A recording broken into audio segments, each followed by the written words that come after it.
अॼु मां काइनात जे उन्हनि शयुनि ऐं मज़हरनि जे बारे में ॻाल्हाइणु चाहियां थो जिन खे असां सम्झी चुका आहियूं, पर पोइ बि उहे अचरज जहिड़ा आहिनि। उन्हनि मां कुझु त तमामु हैरतनाक आहिनि। आउं शुरू कंदुसि मादे जे बुनियादी जुज़नि सां। सन 1900 ताईं एटम जो वजूद अञा सिर्फ़ु हिकु तसवुरु हुयो। तव्हांखे यादि हूंदो त एटम यूनानी ॿोलीअ में नाक़ाबिले तक़सीम खे चवंदा आहिनि। 1897 में पहिरियों एटमी जुज़ो इलेक्ट्रॉन बर्तानिया जे फिज़िक्स जे माहिर जे थॉमसन दरियाफ़्त कयो। सो इहो दरियाफ़्त थी वियो। ॿिया जुज़ा अञा दरियाफ़्त कोन थिया। पोइ भला हुन इलेक्ट्रॉन जे बारे में छा चयो? संदसि इन दरियाफ़्त जे मान में ॾिनल दावत में हिन चयो त इलेक्ट्रॉन जे नाले में शाल इहो कंहिं लाइ कारआमद न हुजे। भला इलेक्ट्रॉन आहे छा? असां उनजी चार्ज मापे सघूं था, असां उनजो मायो मापे सघूं था। उनखे हिकिड़ी ॿी ख़ूबी बि आहे जंहिंखे असां स्पिन चऊं था। असां ॿियनि पार्टिकल्स ते संदसि असर बि मापे सघूं था। असां इहो सभु कुझु मापे सघूं था। पर तव्हांखे ख़बर आहे इलेक्ट्रॉन बज़ाते ख़ुदि दरअसल कॾहिं बि कोन ॾिठो वियो आहे, कॾहिं बि न। दरअसल इलेक्ट्रॉन कंहिं बि मापियल शइ खां नंढो आहे, कंहिं बि मापियल शइ खां। इन जो मापो केतिरो बि हुजे, असांखे अञा ताईं इहो मालूम न थियो आहे त उहो केतिरो नंढो आहे। असांजो ख़्यालु आहे त उहो इंतिहाई नंढो आहे। इहो आहे इलेक्ट्रॉन, हिकु पार्टिकल जंहिंखे असां सम्झूं था ऐं चाहियूं था। तंहिंखां पोइ असां वटि आहे प्रोटॉन। 1911 में न्यूज़ीलैंड जे साइंसदान अर्नेस्ट रदरफोर्ड दरियाफ़्त कयो। इहो कीअं दरियाफ़्त थियो? हिन हीलियम जे न्यूक्लियस खे इस्तेमालु कयो। हीलियम जो न्यूक्लियस छा आहे?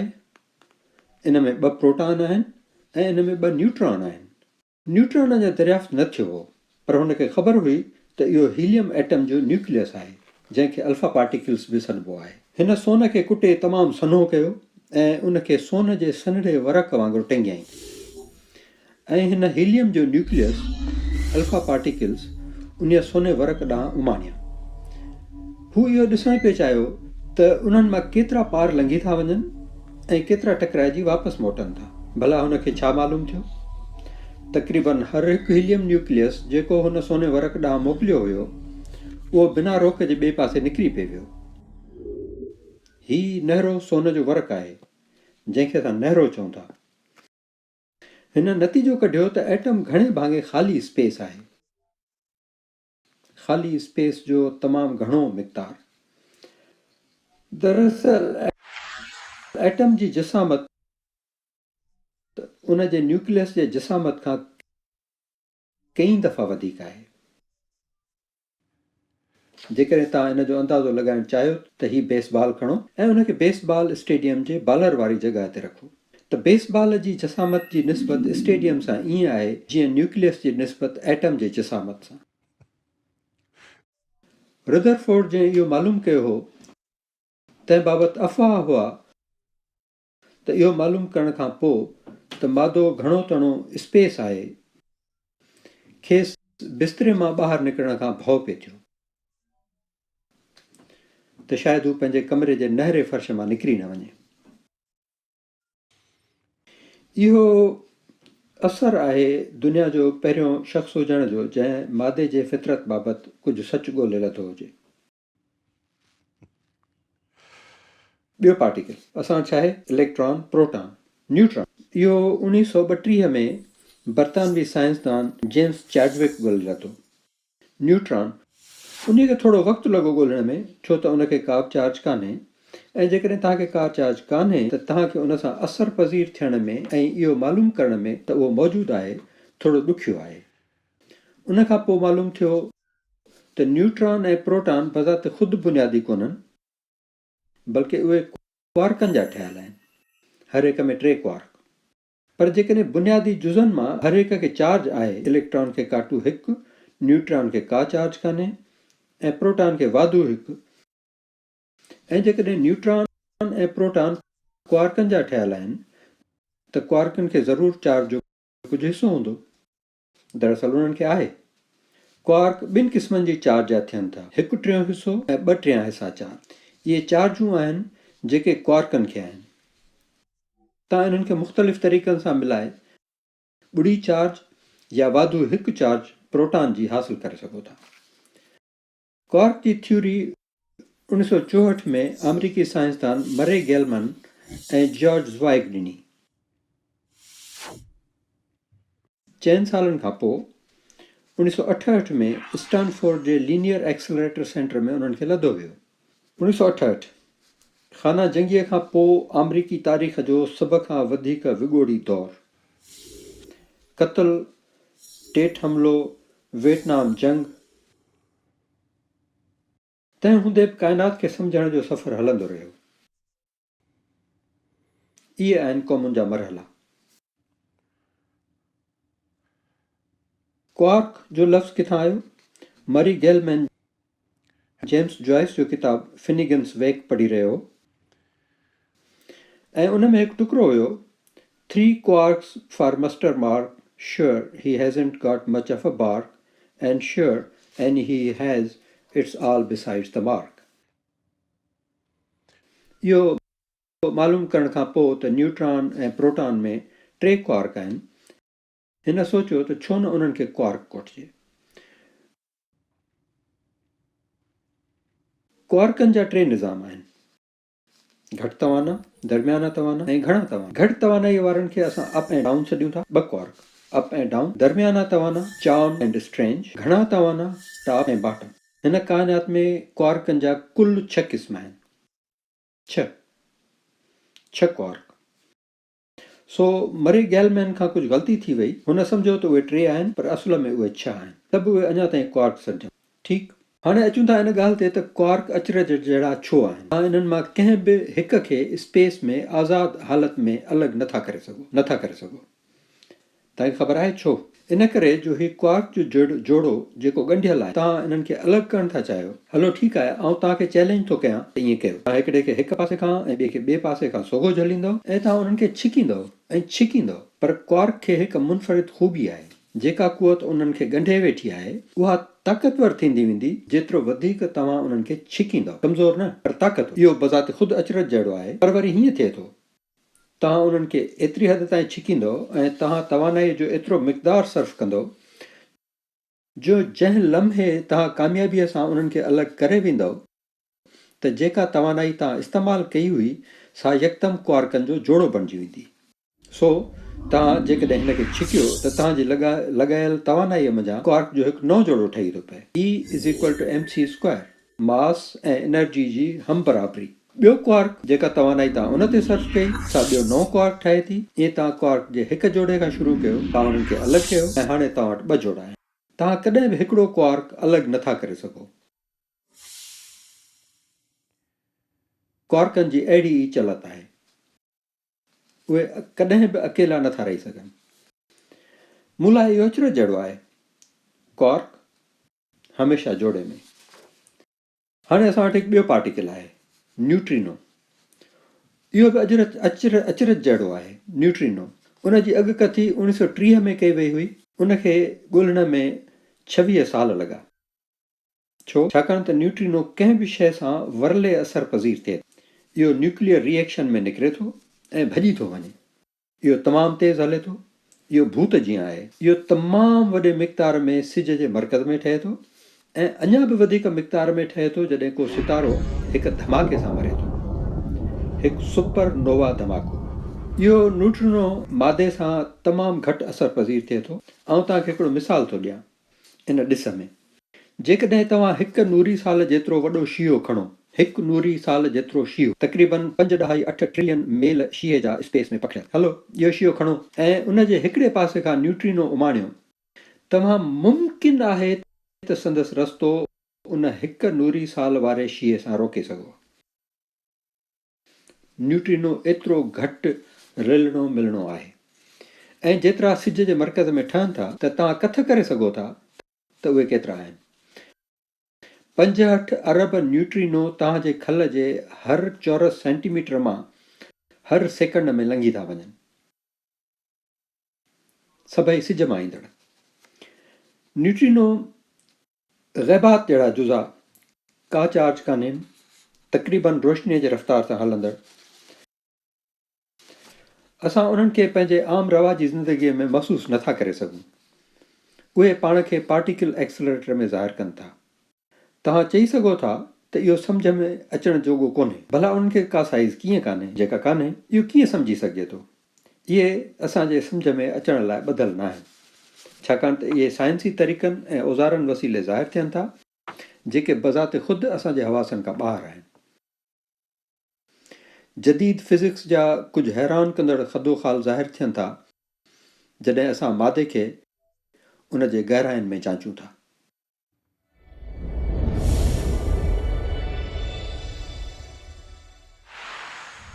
इंसानी फ़हम जे अज़ीम हासिलात ऐं असांजी काइनात बाबति ॼाण मंझां हिकु आइंस्टाइन जी थ्योरी ऑफ रिलेटिविटी आहे। उन जा उसूल तमामु सादा आहिनि, हैरतनाक सादा। इहा सिर्फ़ु ॿ ॻाल्हियूं फ़र्ज़ करे थी त रोशनीअ जी रफ़्तार ख़ला में कांस्टेंट आहे, भली केर बि इहा माप करे, ऐं तव्हां कहिड़े बि रुख में केतिरा बि तेज़ हलंदा हुजो, तव्हांखे हमेशह उहा साॻी माप मिलंदी। रोशनीअ जी रफ़्तार बाबति इहा ॻाल्हि आहे पहिरियों फ़र्ज़ु, जेको तजुर्बनि सां साबित थी चुको आहे। ॿियो फ़र्ज़ु त फिज़िक्स जा क़ानून जीअं तव्हां मापियो था से साॻिया ई आहिनि हर मुशाहिदो कंदड़ लाइ जेको इहा माप कंदो हूंदो, बशर्ते के तव्हां हिकु अहिड़ी जाइ ते हुजो जेका या त मुस्तक़िल रफ़्तार सां हलंदड़ हुजे या बीठल हुजे। इहे ॿ उसूल आहिनि जेके तव्हांखे मञणा पवंदा। सभिनी तजुर्बनि मां साबित थियो आहे त इहे ॿई उसूल दुरुस्त आहिनि। इन्हनि ॿिनि उसूलनि खे वठो त ग़ैर मामूली ऐं हैरतनाक मज़र मझां कढी सघजनि था। मिसाल तौरु, जीअं तव्हां तेज़ीअ सां सफ़रु कंदव या तव्हां कंहिं वधीक कशिश वारे ज़रिए जे वेझो हूंदव त टाइम तव्हां लाइ सुस्तु हलंदो, ॿियनि जी निस्बत जेके ईअं न आहे। इहो सिर्फ़ु तव्हांजो कलाकु न हूंदो, तव्हां समेत तव्हांजे समूरे इर्द गिर्द सुस्तु थी वेंदी। तव्हांखे ख़बर कान पवंदी, छाकाणि त हर शइ तव्हांजे न्यूरोस्नैप्टिक थॉट रेट समेत सुस्तु थी वञे थी। तंहिं करे इहा तव्हांखे महसूसु नथी थिए, पर इहा ॿियनि सभिनी लाइ वाज़िह आहे जेके तव्हांजो मुशाहिदो कंदा हूंदा। ऐं इहो असांखे उन मशहूरु ट्विन पैराडॉक्स ॾांहुं वठी वञे थो। इहो हीअं थो कमु करे, असां ॿिनि जाड़नि भाउरनि जो जोड़ो खणूं था, ठीकु? इहे ॿई साॻिए वक़्त ते ॼावा आहिनि, उन्हनि जी उमिरि बि साॻी आहे। हाणे उन्हनि मां हिकिड़े खे मां उमाणियां थो रोशनीअ जे रफ़्तार जे 90% रफ़्तार सां, ऐं आउं ॿिए खे हिते रखां थो पाण वटि ज़मीन ते। हाणे असां इहो पुछी सघूं था त उन्हनि जे वाध जी रफ़्तार कीअं भेटबी, ठीकु? मालूम इहो थो थिए त जंहिं जाड़े भाउ खे मूं अॻु रवानो कयो हो, उन जो कलाकु हिते ज़मीन ते मौजूदु असांजे कलाक जे 44% तेज़ीअ ते हलंदड़ हूंदो। तंहिं करे उहो जाड़ो घटि रफ़्तार सां वेझिजे थो ॿिए जाड़े भाउ जे निस्बत। इहो रोशनीअ जी रफ़्तार जो 90% आहे। अचो त इनखे थोरो वधायूं। 99% बाबति छा ख़्यालु आहे? हाणे टाइम सिर्फ़ु 14% तेज़ी सां गुज़रे थो हिते ज़मीन वारे टाइम जे निस्बत। भला 99.9% बाबति छा ख़्यालु आहे? असां रोशनीअ जी रफ़्तार जे वेझो ईंदा पिया वञूं ऐं उन रफ़्तार ते कलाकु सिर्फ़ु 4.5% तेज़ हूंदो। पोइ भला इन जो छा मतिलबु आहे? ॿुधायां इन जो छा मतिलबु आहे। हिन जाड़े 5 साल सफ़र कयो ऐं वापसि वरियो रोशनीअ जी रफ़्तार जे 99.9% रफ़्तार सां। 5 सालनि खां पोइ उहो 5 साल वधीक पोड़ो थियो। संदसि भाउ हिते 110 साल पोड़ो थियो। इनखे ट्विन पैराडॉक्स चइबो आहे। इहो पैराडॉक्स आहे जेकॾहिं तव्हां इनखे क्लासिकल फिज़िक्स में ॾिसंदो। इहो कीअं थो थी सघे? पर रिलेटिविटी में इहो को पैराडॉक्स न आहे। इहो बुनियादी नुक़्तो आहे त ईअं थिए थो। जॾहिं तव्हां फ़र्ज़ु कयो त रोशनीअ जी रफ़्तार हर शख़्स लाइ साॻी आहे ऐं फिज़िक्स जा क़ानून साॻिया आहिनि। इहो समूरो लका टाइम डायलेशन सॾिबो आहे। ऐं जेकॾहिं तव्हां इनखे आख़िरी हद ताईं खणी वञो, अचो त आख़िरी हद ताईं खणूंसि। छाकाणि छा का अहिड़ी शइ आहे जेका रोशनीअ जी रफ़्तार सां हलंदी हुजे? बिल्कुलु आहे। उहो मादो कोन्हे, उहा रोशनी आहे जेका रोशनीअ जी रफ़्तार सां हले थी। फोटान रोशनीअ जा पहुचाईंदड़ रोशनीअ जी रफ़्तार सां हलनि था। इन करे जेकॾहिं वक़्तु सुस्त थिए थो तॾहिं असां रोशनीअ जी रफ़्तार जे वेझो पहुचूं था त रियाज़ी असांखे ॿुधाए थी त रोशनीअ जी रफ़्तार ते वक़्तु बीही थो रहे। इन जो मतिलबु आहे त जेकॾहिं तव्हां फोटान हुजो त तव्हां लाइ वक़्तु बिल्कुलु कोन गुज़रंदो। इन जा तमामु घणा अजीब ऐं अचरज जहिड़ा नतीजा निकिरनि था। इन जो मतिलबु आहे त जंहिं पल काइनात में किथे बि को फोटान निकिरे थो, आमतौर ते इहे एटमनि मां निकिरनि था या उहे सितारनि मां अचनि था। जंहिं पल इहो निकिरे थो इहो पंहिंजे मंज़िल ते जज़्ब थी थो वञे जेकॾहिं तव्हां फोटान आहियो। बाक़ी असां लाइ असां उनखे निहारियूं था जेको रोशनीअ जी रफ़्तार सां काइनात ऐं कहकशां मां लंघे थो, पर फोटान लाइ वक़्तु नथो गुज़रे। हज़ारें लखें करोड़ें अरबें साल असांजे टाइम जा फोटान जे लाइ ॿुड़ी आहिनि। मूं हिन ते काफ़ी गौर कयो आहे ऐं जबलनि जे चोटियुनि ते पंहिंजी दूरबीनुनि ऐं मशीनुनि वसीले कहकशां जे मर्कज़ जो मुशाहिदो कंदो रहियो आहियां। इहो मज़मून हुयो मुंहिंजी PhD थीसिस जो 30,000 नूरी साल परे छा थी रहियो आहे। ऐं आउं सोचींदो हुयुसि ही फोटान आहिनि जिन मुंहिंजे 30,000 सालनि ताईं मुसाफ़िरी पे कई आहे। इहे स्पेस जे ख़ाल मां लंघी ज़मीन जे फ़ज़ा में दाख़िल थियनि था ऐं हेठि अची मुंहिंजे दूरबीन जे शीशे सां टकराइजनि था ऐं मुंहिंजे औज़ारनि ते अक्स ठाहिनि था। इहे हिते आहिनि ऐं आउं इन्हनि जी मौजूदगीअ खे इस्तेमालु कंदे कहकशां जी हक़ीक़त खे ॻोल्हियां थो। पोइ मूं सुवालु कयो, छा फोटान चयो त इहो मुंहिंजी दूरबीन सां टकराइजे? जेकॾहिं हिन न चाहियो हुजे हा त उहो किथे बीहे? कुझु माण्हू समुंड जे किनारे ते सुतल आहिनि, कुझु फोटान उन्हनि माण्हुनि जे पुठीअ सां टकराइजंदा। सही, तसवुरु कयो त तव्हां ख़ारिज थिया आहियो ऐं पहिरीं शइ जंहिंसां तव्हां टकराया आहियो सा आहे कंहिं शख़्स जी पुठी जेको समुंड जे किनारे ते सिॼ पियो सेके। तंहिं करे आउं हिकु तरह जो फ़ख़ुरु महसूसु कयां थो त उन्हनि मां कुझु फोटान खे पकिड़े उन्हनि खे काइनात जी हक़ीक़त खे सम्झण लाइ इस्तेमालु कयां थो। छाकाणि त ॿिया घणा फोटान ज़मीन जे भरिसां खां लंघी था वञनि किथे जज़्ब थियण जे ॻोल्हा में। फोटान जी हयातीअ जी इहा ई बदकिस्मती आहे छो त टाइम इन लाइ बिल्कुलु नथो गुज़रे। उनखे दरअसल का ज़िंदगी आहे ई कान। उन जे वजूद मुतलिक़ जेको मौजूदु आहे सो इहो जेको असां चऊं था ऐं जेको उन सां कयूं था जॾहिं उहो असां ताईं पहुचे थो। इहा हिकिड़ी अजीब डुएलिटी आहे हिन पार्टिकल जे वजूद जी। हिन जे पंहिंजे नुक़्ते नज़र खां काइनात हिकु लहज़े में गुज़री थी वञे ऐं असां लाइ असां इहो समूरो वक़्तु तफ़रीहुनि में रहियासीं जेको फोटान खे असां ताईं पहुचण में लॻो।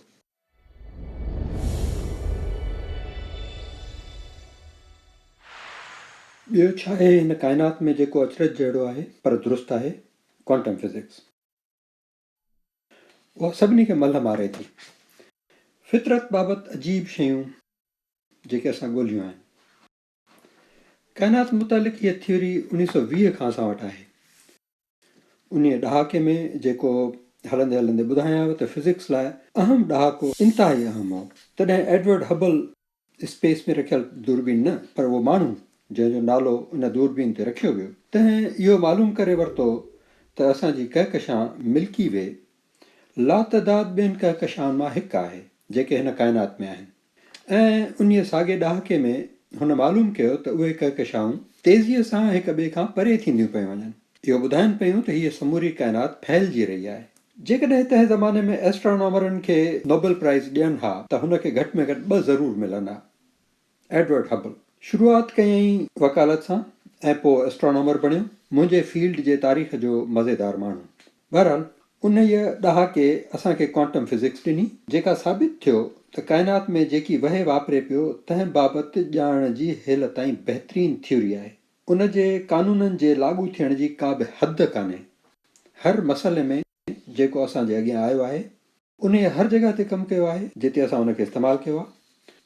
उन जूं अॻकथियूं हमेशह सही साबित थियूं आहिनि जॾहिं बि असां उन्हनि खे इस्तेमालु कयो आहे। उन खां अॻु ॿियूं बि सुठियूं सम्झियूं वेंदड़ थियोरियूं हुयूं जहिड़ो न्यूटन जी ग्रेविटी। उहा कंहिं हद ताईं कमु करे थी पर उन खां पोइ तव्हांखे आइंस्टाइन जी ग्रेविटी जी थ्योरी जी मदद वठणी पवंदी उन्हनि हंधनि ते जेके न्यूटन जे मुशाहिदे में न आया हुआ। क्वांटम कमु करे थी हर हंधि ऐं तमामु हैरतनाक ॻाल्हियूं थियनि थियूं।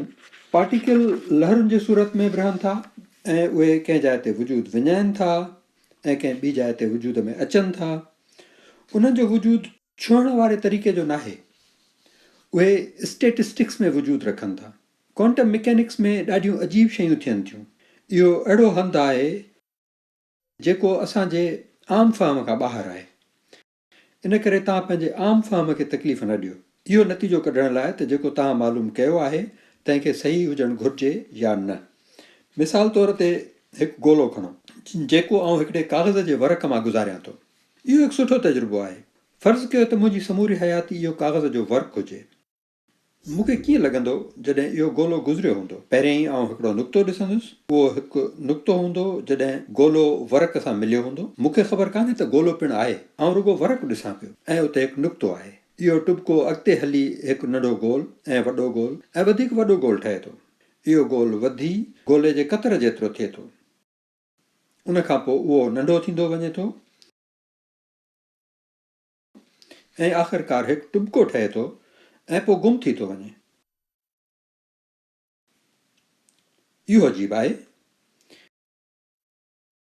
जेकॾहिं आउं तव्हांखे इहो बयानु कयां ऐं मूंखे इहा ख़बर न हुजे त इहो गोलो हुयो जेको कागज़ जे वर्क मां लंघियो त तव्हां मूंखे ख़पती सम्झंदव। तंहिं करे आउं वेठो सोचींदुसि ऐं उन ज़हनी कश्मकश में अकेलो कोन हूंदुसि। क्वांटम मैकेनिक्स में जेको असां ॾिसूं था सो असांजे आम फहम खे मात थो ॾिए। जेको हैरान कंदड़, मुंझल ऐं सम्झ में न ईंदड़ आहे सो दरअसल हिकु सम्झ में ईंदड़ शइ आहे जेका कंहिं मथीं डायमेंशन में थिए थी, जेका असांजी हेठीं डायमेंशन मां लंघे थी। आउं रातिनि जो जाॻंदो आहियां इन वीचार में। क्वांटम फिज़िक्स जो हिकु दिलचस्प पहलू आहे जंहिंखे टनलिंग चइबो आहे। टनलिंग असां इहो त मालूम करे वरितो आहे त पार्टिकल वेव बि थी सघे थो। पार्टिकल खे हिकु हंध ते वजूद आहे, हिते हिकु पार्टिकल आहे हींअर, पर जेकॾहिं असां उनखे वेव सम्झूं त वेव हिक ई वक़्त में घणियुनि जॻहियुनि ते थी सघे थी ऐं जेकॾहिं तव्हां वेव जी माप कंदव त उहा पार्टिकल थी पवंदी। जेकॾहिं तव्हां इहा माप हिते कंदो त पार्टिकल हिते ज़ाहिर थींदो। जेकॾहिं तव्हां इहा वेव जी माप हिते कंदव त पार्टिकल हिते ज़ाहिर थींदो। इन करे इम्कान आहे त तव्हां पार्टिकल खे मापे सघंदो हिन जाइ जे आसपास। ईअं थो लॻे त पार्टिकल इन्हनि रुकावटुनि मां पार निकिरी सघे थो जिन मंझां उनजो पार थियणु मुमकिन नथो लॻे। इहो ईअं आहे ॼण त आउं हिकु जबल जे भरिसां बीठो हुजां ऐं हिकदमि गुम थी वञा ऐं जबल जे ॿिए पासे ज़ाहिर थियां, जबल जे मथां गुज़रण खां सवाइ ऐं का बि तवानाई ख़र्च करण खां सवाइ। इन खे क्वांटम टनलिंग चइबो आहे। मालूम थियो त सिज जी तवानाई पैदा करण जो इहो ई तरीक़ो आहे। असांखे घणो अॻु ख़बर हुई त सिज जो मर्कज़ केतिरो गरम आहे। उहो तक़रीबन 10 मिलियन डिग्रियूं आहे। 10 मिलियन। इन टेम्परेचर ते हाइड्रोजन जा पार्टिकल्स तमामु तेज़ी सां हरकत कनि था। सिज घणो करे हाइड्रोजन जो ठहियलु आहे। उन जो न्यूक्लियस प्रोटॉन आहे। उहे तमामु तेज़ी सां हलनि था। प्रोटॉन हिक ॿिए खे परे धिकनि था छो त उन्हनि जी चार्ज साॻी आहे ऐं अक्सर करे ईअं थिए थो। पर उन्हनि खे फ्यूज़ करण लाइ, उन्हनि खे थर्मो न्यूक्लियर फ्यूजन में आणण लाइ, थर्मो माना गरम, न्यूक्लियस माना मर्कज़, फ्यूजन माना जोड़ण या मिलाइण, सो उन्हनि खे थर्मो न्यूक्लियर फ्यूजन में जोड़ण लाइ उन्हनि खे इन धिकण वारी शक्तिअ खे टोड़े वेझो अचिणो पवंदो। एतिरो वेझो जो स्ट्रॉन्ग फोर्स अमल पज़ीर थिए। असां उनखे स्ट्रॉन्ग न्यूक्लियर फोर्स चऊं था। इहा हिकु जोड़ण या मेड़ण वारी शक्ति आहे जेका न्यूक्लियस में पार्टिकल्स खे ॿधी रखे थी ऐं ईअं वॾा ऐं वधीक वॾा एटम ठहनि था। तव्हां इहो कीअं करे सघो था जेकॾहिं टेम्परेचर एतिरो घणो न हुजे? सो सर आर्थर एडिंगटन हिकु मशहूरु बर्तानवी साइंसदान आहे जंहिं चयो त 10 मिलियन डिग्रियूं फ्यूजन लाइ घटि आहे। पर सिज जे मर्कज़ में एतिरी गर्मी आहे, तंहिं करे जेकॾहिं फ्यूजन ज़रिए एलिमेंट ठहनि था त असांखे उहो तरीक़ो ॻोल्हणो पवंदो, छाकाणि त पिसगरदाई में इन खां वधीक गरम जाइ ॿी कान्हे। मालूम थियो त इन जो सबबु टनलिंग हो जेको 1920 में लधो वियो जॾहिं क्वांटम मैकेनिक्स पूरी तरह सम्झ में अची वई हुई। कुझु न्यूक्लियस उन रुकावट मां टनल ज़रिए निकिरी वञनि था।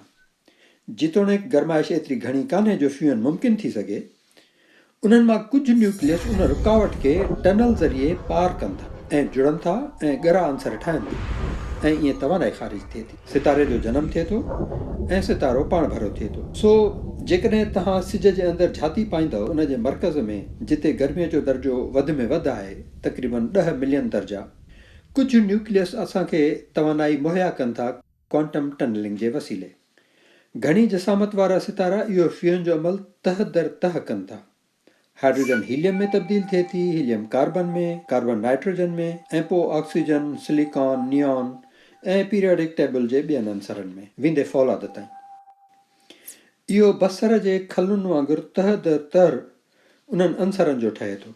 फौलाद जे ठहण खां पोइ अहिड़ा सितारा गैर मुस्तहकिम थी वञनि था ऐं फाटी पवनि था, पंहिंजा जुज़ा कहकशा में पखेड़े छॾनि था। इहे जुज़ा आहिनि जेके ग्रहनि खे ठाहिनि था, इहे जुज़ा आहिनि जेके हयाती ठाहिनि था, इहे जुज़ा असांखे ठाहिनि था। क्वांटम टनलिंग वसीले ठहियल इहे समूरा जुज़ा रुकावट खे उबूर कंदे जिते तव्हां नथा वञी सघो। आउं जॾहिं रोशनीअ जे बारे में सोचां थो, असांखे ख़बर आहे त ख़ला में रोशनीअ जी रफ़्तार मुस्तक़िल आहे। आइंस्टाइन इहो ॿुधायो आहे, समूरा तजुर्बा इहो साबित कनि था। छा तव्हांखे ख़बर आहे त जॾहिं तव्हां रोशनीअ खे कंहिं ज़रिए, कंहिं शफ़ाफ़ ज़रिए मां गुज़ारियो था त रोशनीअ जी रफ़्तार झकी थिए थी, उहा झकी थिए थी। पर सिर्फ़ु इहो ई न, उहा मुड़े पिणु थी, ऐं रोशनीअ जो उहो मुड़णु जंहिंखे असां रिफ्रैक्शन चवंदा आहियूं, उन में मौजूदु मुख़्तलिफ़ रंगनि खे मुख़्तलिफ़ ज़ावियनि में उमाणे थो। छाकाणि त उहे मुख़्तलिफ़ रंग मुख़्तलिफ़ रफ़्तार सां हलनि था। प्रिज़म खे असां ईअं ठाहींदा आहियूं। इहो पाणीअ जे फुड़नि में पिणु थिए थो, जॾहिं सिज जी रोशनी मींहं फुड़नि मां गुज़री इंडलट ठाहे थी। आइज़ैक न्यूटन ॾेखारियो त अछी रोशनी 7 रंगनि जी ठहियलु आहे। असां उनखे ॻन पसानो, ॻाढ़ो, नारंगी, पीलो, साओ, आसमानी, नीरो ऐं वाङणाई चवंदा आहियूं। ऐं दरहक़ीक़त सिर्फ़ु 6 रंग ॾिसां थो। न्यूटन खे 7 जे अंग सां का ॻुझी दिलचस्पी हुई, तंहिं करे हिन 7 आसमानी रंग उन्हनि रंगनि में शामिलु कयो। दरअसल उहे रंग ॻाढ़ो, नारंगी, पीलो, साओ, नीरो ऐं वाङणाई। ठीकु, सो इहे आहिनि उहे रंग जिन मां इहा अछी रोशनी जुड़ियल आहे। तव्हां अछी रोशनी खणो, उनखे शफ़ाफ़ ज़रिए मां गुज़ारियो, ॻाढ़ो रंग नारंगीअ खां ऐं उहो पीले रंग खां ऐं उहो साए रंग खां मुख़्तलिफ़ रफ़्तार सां हलंदो, ऐं उहे पखिड़िजी ॿाहिरि निकिरंदा ऐं वणंदड़ इंडलठ ठाहींदा। रोशनी ऐं उन जे रंगनि खां अलावा जेका शइ मूंखे हैरान करे थी, ऐं असांखे इन जी ख़बर 1905 खां वठी आहे, तंहिं करे इहा का नई ॻाल्हि न आहे, पर हर रोज़ु जॾहिं आउं इन मुतालिक़ सोचींदो आहियां त मुंहिंजो वात फाटी पवंदो आहे, ऐं उहा माए ऐं तवानाईअ जी यकजाई। इहा मुसावात पहिरियों दफ़ो अल्बर्ट आइंस्टाइन 1905 में लिखी। तव्हां इहा पंहिंजे इब्तिदाई स्कूल में सिखी हूंदी। E = mc²। सी रोशनीअ जी रफ़्तार आहे जेका मुस्तक़िल आहे, उनजो फ़िक्र न कयो। जेका ॻाल्हि उन मुसावात में अहम आहे, सा इहा आहे त तवानाई हिकु तरफ़ आहे ऐं मायो ॿिए तरफ़ आहे। इन जी मालूमात असांखे सर्द जंग जे सियासत दौरान हुई, छाकाणि त असांजा समूरा जोहरी हथियार इन फार्मूला तहत जुड़ियल आहिनि। माए मां तवानाई पैदा कंदड़ बम। ठीकु, सिज पंहिंजी ॼमार जे हर सेकंड में इहो कंदो रहे थो। राति जो तव्हांखे नज़र ईंदड़ हर सितारो पिणु ईअं करे थो। इहो असांजे आम रवाजी ज़िंदगीअ जे मुशाहिदे में नथो अचे। E = mc²। ऐं इहा चङी ॻाल्हि आहे, पर जेकॾहिं तव्हां वटि मापण जा तमामु हसास औज़ार हुजनि त तव्हांखे ख़बर पवंदी। मिसाल तौरु, जेकॾहिं आउं हिकु स्प्रिंग खणां ऐं उनखे छिकियां, आउं हक़ीक़त में उन स्प्रिंग में तवानाई दाख़िल थो कयां त जीअं उहो उन छिकियल हालत में अचे। जेकॾहिं तव्हां तरीक़ो ॻोल्हियो स्प्रिंग जो वज़न पहिरीं ऐं पोइ वारी हालत में मापण जो, त तव्हांखे ख़बर पवंदी त छिकियल स्प्रिंग जो वज़न अण छिकियल स्प्रिंग जे वज़न खां वधीक आहे, छाकाणि त मूं उन में तवानाई दाख़िल कई ऐं उन तवानाई खे मायो आहे। तवानाईअ खे मायो आहे। इहो स्प्रिंग में ज़ाहिर थींदो, इहो रॿड़ जे छले में बि ज़ाहिर थींदो। इहो ज़ाहिर थींदो जॾहिं तव्हां रॿड़ जे छले खे छिकींदव।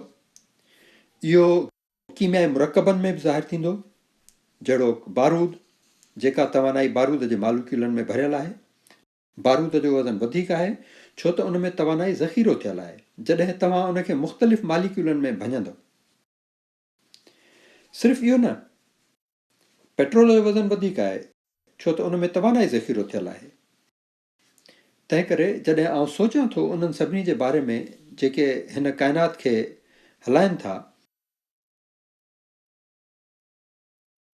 जॾहिं आउं सोचां थो जेको हिन काइनात खे हरकत ॾिए थो, ऐं जॾहिं तव्हां इहो पर्दो हटाईंदो ऐं उन जे पोयां ॾिसंदव त तव्हांखे माए ऐं तवानाई जी यकजानी नज़र ईंदी। इहा यकजानी माए ऐं तवानाई जे उन्हनि सभिनी लकाउनि जे पोयां आहे जेके काइनात जी इब्तिदा ऐं ख़ुदि बिग बैंग में ज़ाहिर थिया।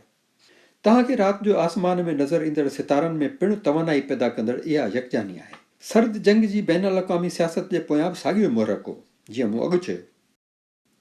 इहो सभु कुझु सिर्फ़ु हिकु नंढड़ी मुसावात सबबु जेका हिन दुनिया में रूनमा थींदड़ वाक़िअनि बाबति घणे भाङे सम्झाणी ॾिए थी।